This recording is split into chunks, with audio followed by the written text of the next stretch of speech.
third year, fourth year. Hindi talaga kami close kasi iba pag high school, may kanya-kanya grupo.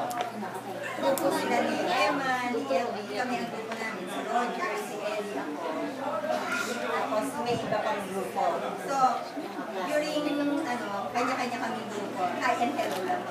Not until na magkita-kita nito. Pero prior to that, may instance na nagpunta ako ng wake sa Bulacan ay Kawayan. Doon namin nalaman na kami siguro distant relative. Kasi my parents came from Samal, Batangas. Ganun din siya. Kaya sabi ko, Kelly, magpinsan tayo. Sabi ko sa kanya ganyan. Tapos yung iba niyang Pero siguro hindi talaga. Kasi yung pinsan ko ang close friend ng parents. Oo, ng parents niya. So anyway, nagkilala na kaming magkamag-anak. Pero during this time na nagkasama kami 3 years ago, doon lang kami nagkasama-sama. Yung grupo namin maliliit, nagkasama-sama. Doon ko lang nakilala talaga si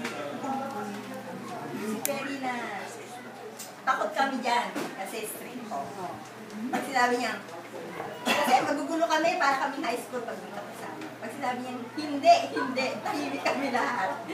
Pero siya yung aming kapatid, nanay. Nagsabi na, Kelly, mag-Starbucks tayo. Hindi. Pag sinabi niya, hindi. Ibig sabihin, walang budget. Pero pag meron, very generous siya si Kelly. Very, very generous. At pwede mo sabihin sa kanya natin hindi kami ganun ka-close, pero one time nakapag-open up na kami, nakapag-ganon, parang yung mga hindi namin alam sa isa't isa, nasabi na namin sa kanya. So, from that day on, treasure ko na siya as one of my sisters. Na talagang pwedeng asahan, pwedeng takbuhan, pwedeng kasama sa saya, sa lungkot. Yan si Felix sa amin.